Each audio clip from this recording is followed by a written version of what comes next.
Hey everyone, I'm Zach. And I'm Jesse. And you're watching Elon's Tweets of the Week. On Now You Know. Elon's Tweets of the Week is sponsored by Henson Shaving. Thank you, Henson. If you're in the market for a great razor, I would definitely recommend Henson Shaving. And you can get 100 free blades by using the code NowYouKnow at checkout. All right, well, before we get into it, I think we have to address the elephant in the room, which is that Elon pretty much owns Twitter now. I mean, it's not official, but he basically bought it at $54.20. Yeah. $4.20 again. You'll see that a lot in this week's show. We're going to be going through a lot of the stuff. A lot of it unfolds in tweets. Right. So it's very meta. He's buying Twitter on Elon's Tweets of the Week. Now It's Elon's Twitter tweets. Elon's Twitter, Elon's Tweets of the Week. We might have to change the name of the show. I'm not sure. All right, let's get into it. All right, so Sawyer Merritt said, just wait until Starship starts launching, Elon. And Eric Berger said, new quarterly launch report from Bryce Space Tech on Q1 2022. Here's the chart on upmass by launch provider. And as we've seen in the past, that white line there is SpaceX, and the closest thing to it is Roscosmos. And so, yes, Q1, SpaceX, again, killed it with their rockets. And Elon said, yeah. Then remember last week, Elon talked about the woke mind virus that's making Netflix unwatchable. And you and I were having some trouble with that because we're like, what are you talking about, Elon? He kind of followed up with this. He said, can they please just make sci-fi fantasy at least mostly about sci-fi fantasy? And Shibatoshi Nakamoto said, I'm actually quite curious to what you would think of the show Devs. Now, have you seen the show Devs? No. I've seen it. Really good show. Written by the same guy who wrote Ex Machina, that robot show about the android that's like a human. I do recommend it. So Elon asked a question about it. He said, does it accurately portray software engineers? And I was like, what does that have to do with the show being good or not? Like if I told you about a new show and it had firefighters in it, I don't think your first question would be, does it accurately portray the firefighting? But if I was a firefighter, I mean, it would really, if I was a firefighter and they're like, okay, quick, we gotta go we're gonna run in there with fire extinguishers. And I'd be like, that's not how you'd put out a fire. It would take me out of the experience. I see. So I can see how Elon, but that's like a very specific point. Right. It's like, hey, that doesn't accurately portray my particular profession. Right. It's like, yeah, and a lot of TVs and movies, but it's written by some guy in Hollywood. So and the other thing is he's asking for sci-fi fantasy, and in sci-fi fantasy, you don't stick to what coding can do. He's complaining about, I think Picard. Is that the name of the show? I have not heard good things about Picard. Oh, the new Star Trek show? Yeah, I don't think. And it. Then why doesn't he say it? Because that's not on Netflix. That's on CBS or something, isn't it? I don't know. Paramount? I have no clue. I can't keep up with this stuff. It's awful. So Gary Black tweeted out, most informative chart in the Q1 earnings deck. The day after the 2022 Super Bowl, Tesla orders surge, which validates our long-held view that competitors advertising their new EVs helps Tesla as EV market leader the most. And so you remember we talked about this on Tesla Time News. This chart shows that after the Super Bowl, because a lot of other auto companies didn't have their EVs actually out yet, you heard about all these EVs, you went to look into them, and then you couldn't buy them. So you went, what can I get? And you bought a Tesla. Elon tweeted out $1 trillion valuation with zero advertising spend. Right. And it's a really interesting point because, this is something that we've talked about before extensively, where we're saying like, these existing automakers can't win because as soon as they come out with their EVs, it's completely validating Tesla, who's been doing it longer. So everyone's going to, at first, in the beginning, everyone's going like, whoa, this Tesla company, I don't know anything about that. But then as soon as Ford comes out with a Ford F-150 electric pickup truck, then they're going, it is important. It is an important thing. And then Elon jujitsus them by taking their own power and flipping onto the mat. Exactly true. So Holmar's catalog tweeted out the Q1 2022 operating expenses. He's comparing Tesla's $1.9 billion spent to Rivian's $2.1 billion spent. And Elon said Tesla OpEx is embarrassingly high, in my opinion. So I want to point out, so you might be asking, what is OpEx? It's operating expenditures, and that includes R&D. So research and development. And you might be looking at these two and saying, so what's the big deal? Rivian's spending a little bit more than Tesla, but they're early on, whereas Tesla's not early on. But think about this. Rivian is spending OpEx to build out what we know, right? The R1T, the R1S, and that van. Now, maybe there's some other R&D they're doing on some future products, but Tesla is spending OpEx to build out 4 different lines of cars, plus the Cybertruck, plus the Semi, plus the Roadster, plus the Tesla Bot, plus the upcoming robo-taxi vehicle, plus Tesla Solar, plus Tesla Energy. So all of that for less than what Rivian's spending. And Elon's still embarrassed. I think it was just a veiled insult to Rivian. Right, saying we're spending too much. Yeah. You guys definitely are spending too Yeah. much. Vibehov Sacinti says Elon Musk was not the founder of Tesla. He acquired it. Just reminding. And Willie Woo, I think, had a pretty good response. He says semantics. He invested in a glorified kit set car manufacturer with unworkable tech. He fired the founder before the company died. Then he changed the business model, raised significant money, forged new technology, and created a whole new industry.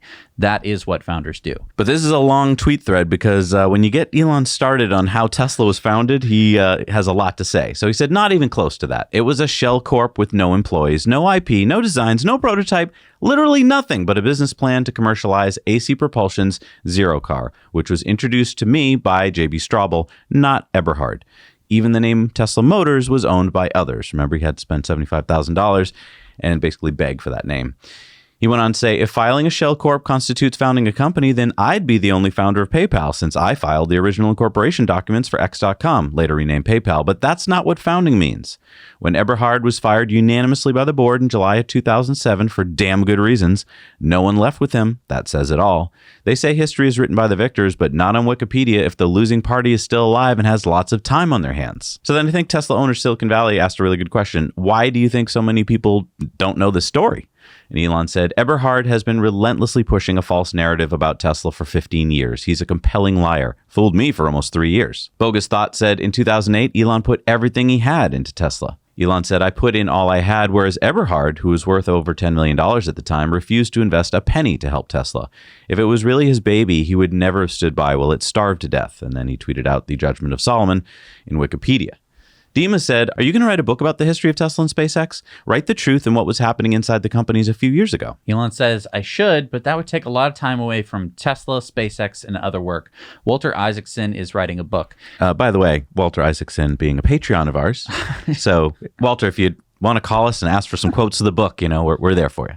I'm sure he has plenty of sources, actual sources. But if you can't wait and you want to read a really good book about the history of SpaceX, I can definitely recommend to you Eric Berger's Liftoff. Yeah, great book. Really, really good book. Goes over almost everything in such amazing detail.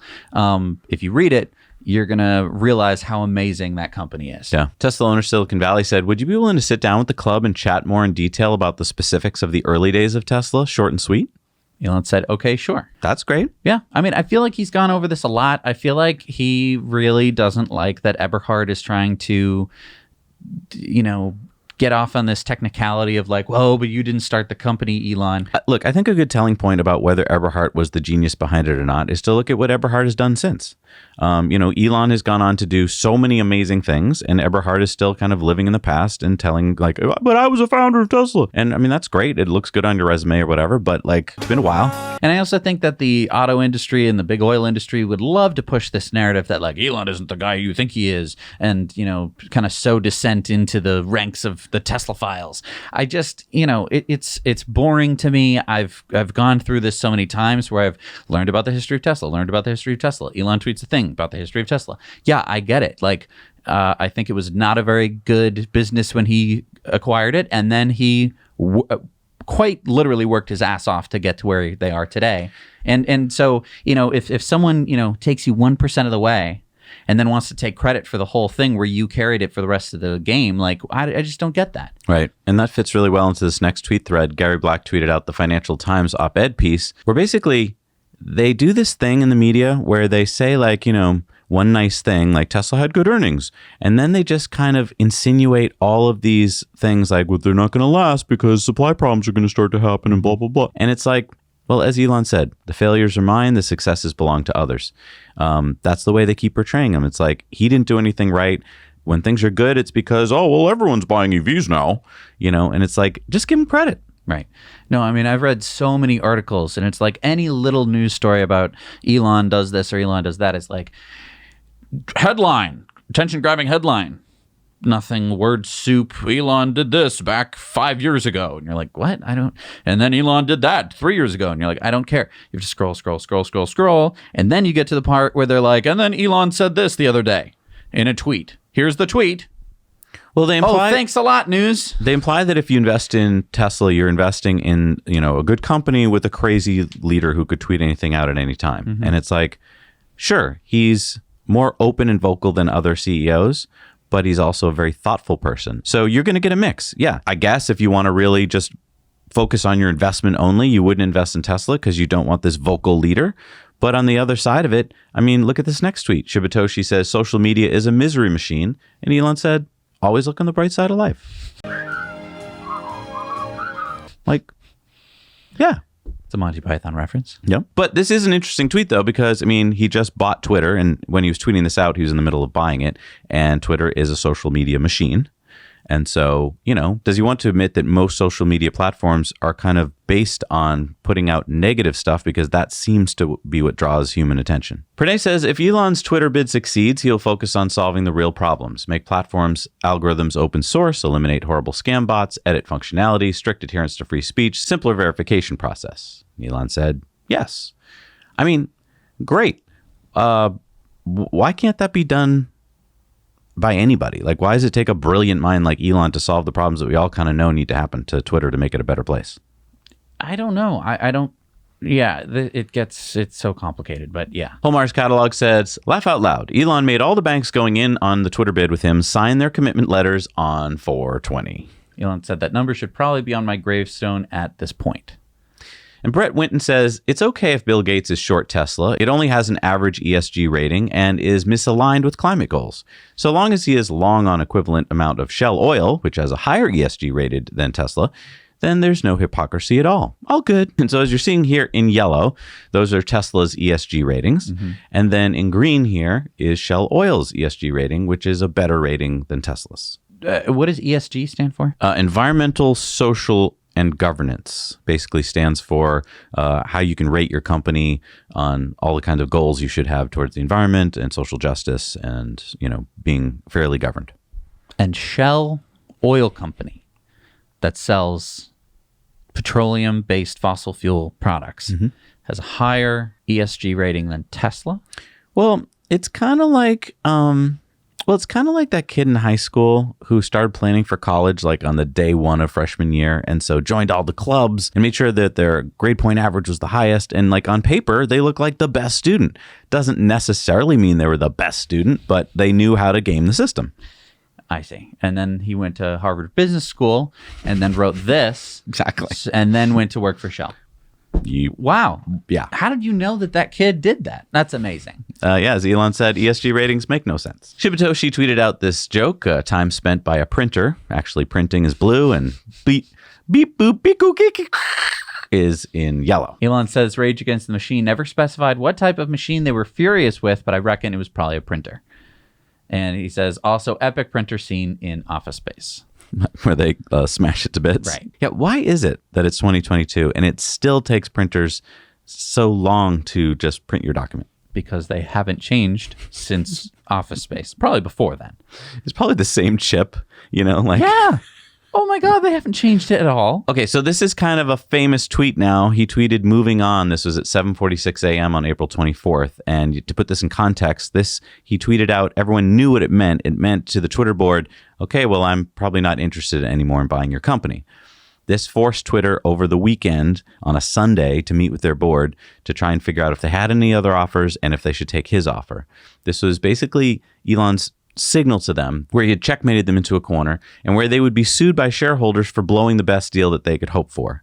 But then to show you what kind of level Elon's moving on, psych, he says, from making fun of Gates for shorting Tesla while claiming to support climate change action. So yes, it was aimed at Twitter, but he's playing this like multi-dimensional Star Trek chess where he's like moves ahead and moves above other players. So let's just talk about the Twitter acquisition for a minute. So why would the Twitter board want to take his offer? Like what? I don't know. I've never understood why they would actually want to even consider it if they knew that they would be losing their jobs or at least all of their pay. Well, you're not supposed to take your jobs into account. You're supposed to take shareholders. You have a fiduciary duty to the shareholders, not yourself. So if that's the best offer your company can hope to get, you have to take it. And they knew that if he backed out, share price would drop. They'd get sued by shareholders saying, hey, you had an offer and you didn't take it, and now the shares are worth less, so we're suing you. Right. And this is because Twitter basically doesn't have any more tricks up its sleeve. Yeah, they had no other money. suitors. Right. I mean, for instance, this is a bad market right now, right? So it's not even a good market for people to be buying you. What other companies would be interested in buying Twitter? not many. Facebook, Google. Right. Those are the players. None of them had made offers and probably weren't going to make one over the weekend. And so this was the best offer they had, and they kind of were forced into a corner to take it. And so, because don't forget, he offered like 38% above the existing share price when from back in January. So I mean, this was a pretty good offer. okay, so the board had a fiduciary responsibility to shareholders to get them the most bang for their buck, the best price. They're shareholders, and that's how shareholders work. And now let's just, in an alternate reality, let's say that Twitter was coming out with some new thing, Twitter 2 or something amazing, and they thought that they were going to grow exponentially, and the value of the company was going to go much higher than $44 billion. Sure. In that scenario, they could have rejected the offer. It probably would have been brought to a vote of shareholders, and so they might have lost anyway. But then they would have had to reveal why they didn't do that, right? And said, like, we have this new product coming out that we think is even better, blah, blah, blah. But obviously they didn't. Right. I mean, they haven't. Right. Twitter hasn't really changed much at all. No one saw this coming is the big thing, because why would you offer that much for Twitter, for a platform that's pretty much dying? I mean, it's not growing. It doesn't make a lot of money, and it doesn't seem to be coming out with any new innovative things. It's like only Meta. Like exactly. Why couldn't I can't wait to tweet in VR. Wow. But it was mainly, I think, because Elon really likes the platform. It's his big platform. Sora Merritt said Tesla extracts insane amounts of innovation per R&D dollar spent. Here's what some big auto companies spent on R&D in 2021 versus Tesla. And we see that like VW leads the pack with $16.9 billion spent in 1 year on R&D. Wow. Go down to the bottom there, Tesla at $2.6 billion. Wow. And the second lowest is Honda at $6 billion. That's crazy because Tesla has arguably the most innovative vehicles on the market. Yeah, and Elon said, strange how these things are bucketed. I think of the whole company as being R&D. And yeah, I mean, he's given everyone at the company the ability to come up with better ideas on how to improve the product, how to manufacture it better. Whereas at Honda or GM, those are just very limited pockets of people. World of Statistics said cities with the worst traffic in the world. And Elon said, tunnels, anyone? You feel like Boston should be on that list, but I guess we're just not big enough to be on the list. No. In the coming years, Elon said, Boring Company will attempt to build a working Hyperloop. From a known physics standpoint, this is the fastest possible way of getting from one city center to another for distances less than about 2,000 miles. Starship is faster for longer journeys. John Kreider said, Hyperloop for us then. Baton Rouge is just an hour north of NOLA, and it would be helpful especially during hurricane evacuations. Elon says, underground tunnels are immune to surface weather conditions. Subways are a good example. So it wouldn't matter to Hyperloop if a hurricane was raging on the surface. You wouldn't even notice. Yeah, let's talk about Hyperloop for a second, because I think when Boring Company came out, I was kind of thinking it would be a Hyperloop play, and then we all realized it was more for like shorter loops like what we're seeing in Las Vegas. Exciting to me to hear that he's back on the Hyperloop idea, because, I mean, yes, there are some companies that are doing that, and I'm excited about it, but to have Elon in there pushing is even more exciting to me. Yeah, I think because he kind of handed off the torch back in, I want to say like 2016, 2017, after he did the Boring Company, and all these other, Hyperloop companies sprung up, and nothing happened. Well, not nothing. I mean, they're testing. They make deals, and it takes a while. It's big something. It's big infrastructure. It takes a while. I know, and that's true. Yeah, but in that same amount of time, they were, Boring Company's been working on the Las Vegas tunnels, a couple of other tunnels that they've just been quietly doing. I don't know. I'm really excited to hear that he's putting more energy back into Hyperloop. What I saw with a lot of the other Hyperloop companies is they're staying above ground. Why? Because going below ground means so much money. And I think what Elon's signaling here is, hey, going above ground is fine and all that, but it means you have to work your Hyperloop through existing roads and infrastructures and towns. Whereas if you go below, there's really nothing stopping you. Right. Which means a straighter path, which means faster speeds, which means that you get from A to B a lot quicker. Right. And as he's pointing out here, a hurricane doesn't affect you. Right. Which, think about airplanes. Yeah, I mean, if this could disrupt the airline industry, I know it would take a while to dig those tunnels, but if they could be starting to work on that. Well, but here's the thing. We spend so much money in the world on stuff, right? I mean, governments just pass spending bills all the time. They spend billions of dollars. It's kind of questionable whether you even see that money being spent sometimes. And what if we decided to spend money on infrastructure like this. And so billions of dollars were being spent on moving this technology forward. It's like we could really get somewhere fast. It would be exciting. Let's do it. Right. Tesla Economics said robo-taxis will be happening. Anyone that thinks Elon and Tesla are lying is living a lie. Elon said, yep. Holmar's catalog said the text between Saudi PIF, which is Saudi's public investment fund, it's a big multi-trillion-dollar pile of money, and Elon Musk confirmed that they were serious about taking Tesla private. Notice that they asked for a Saudi factory. This was also a term of their deal to take Lucid private. The fact that they did the deal not just with Tesla shows that they were serious. Elon said the head of Saudi PIF committed unequivocally to take Tesla private with me, as witnessed by the Tesla CFO and several others. That is why I said funding was secured. Pranay said Tesla at the time in 2018 wasn't in a good financial situation, and the SEC knew that the funding was secured, and SEC still decided to go ahead with the investigation. Poop emoji. Elon said the San Francisco office of the SEC were shameless puppets of Wall Street short seller sharks while doing nothing to protect actual shareholders. That is why I lost all respect for them. And, you know, I love that Elon is fearless here, that he can come out and say this. So many other CEOs would try and be politically correct and not say something to piss off the government because they know they have to work with them. Elon's telling you the facts as he sees them. That is fearlessness, and that is another reason why I have mad respect for Elon. Because, I mean, just think about it. We all know what's really going on. It's just so few people actually come out and say it. And if more people came out and said what was going on, then we could stop it from happening. So, yeah, Elon has bought Twitter now. So, do we change the name of the show? Do we change the name to... Comment below. What do you think the name should be? I think it should be Elon's Twitter, Elon's tweets on Elon's Twitter tweets of the week. It doesn't flow. Well, you could abbreviate it into ETETOW? I don't know. I don't know. Put your comments down below. Maybe we just keep it at Elon's tweets of the week. He's still tweeting. He's still tweeting. It's Elon's tweets, basically. Elon's tweets. Will he tweet more? Will he tweet less? Right. I think he's going to tweet more. Right. Yeah. No. And will there be anyone there to tweet to? Right. I mean, a lot of people are leaving. A lot of people are leaving. He hasn't made any major changes to Twitter yet, so no, they're just guessing. This is the common thing that we see. What do you think his first change is going to be? Comment that below. Oh, that is interesting. Yeah, I don't know. A lot of people are saying that it's going to make Twitter a toxic social media site. Have they been on Twitter? Like, I joined Twitter and I met some very nice, wonderful people, but the rest of it, I'm not really. Yeah, there's a lot of crypto bros on there. Like, really? Yeah. So, I mean, in a sense, if there was less crypto scams and that kind of thing. I think people are worried that, you know, it'll just start filling up with really toxic people. And I don't think anyone is clear yet on what the rules are going to be. And so, yeah, I think we just have to wait and see. Right. I mean, if he makes verification more of a thing, because right now the only people with blue check marks are basically people that you've heard of, like in the news, and it's not like don't we have a blue check mark? Oh yeah, we don't have a check mark. No, we tried for weeks to get a check mark, and we couldn't get one. No, you can't. I mean, right. So that's ridiculous. I know we're not the biggest people in the world, but like we are who we are. So why can't we get a check mark?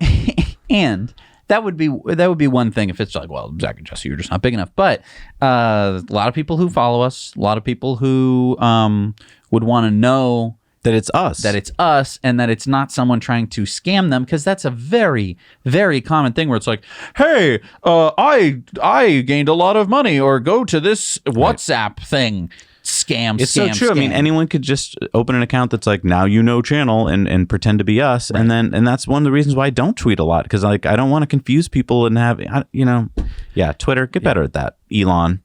Well, I think that's the whole point. I think that's a big reason why he wanted to do it. Let's see if he does it. It might make the platform better, but everything's so political that I don't think that people were going to really see that. How's he going to make money, though? That's my question. Right. He said that he would be dumping advertising and moving to subscription.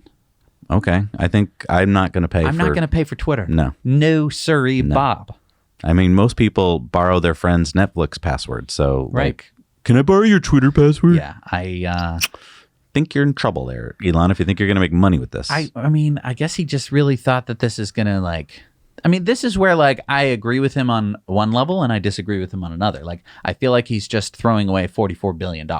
If you had, let's lower it from billions, because I don't think we can fathom having $200 billion in a bank account. Let's say you had $200,000 in a bank account. Okay, that's a lot of money. Yeah. Okay, if you saved up, you had $200,000, and I said, hey, do you want to buy this for me for $43,000? Like 1/5 of what you've got in the bank. Right. It would have to be something really worthwhile that you thought would retain its value or go up before you'd want to spend it. And I'm just kind of surprised still that he's taking that much of his value. And also that is why Tesla stock has dropped, because so many people are worried that he's going to sell Tesla stock to pay for this. Right. And we don't know how he's going to pay for it. So We'll find out. You know, yeah. The part of me that likes, you know, just to feel safe and to feel like, everything's going to be fine. That part of me is going like, I don't like this. But the part of me that's like, change is good and we need to change stuff up and this is an interesting experiment and this has never been done before. That part of me is like, yeah, I want to see what's going to happen. The spectator side, yeah. Yeah. Or the part of me that's like, yeah, I part of me knows that change has to happen. Right. You can't just lay in bed all day. That part of me is like, okay, yeah, I get that. Yeah. So let's see what happens, we will guys. see how it goes. And anytime Elon tweets, we're going to be covering it here on Tweets of the Week. Just make sure you hit the like button so that we can keep bringing you the show. We'll see you next week, guys. Now you know.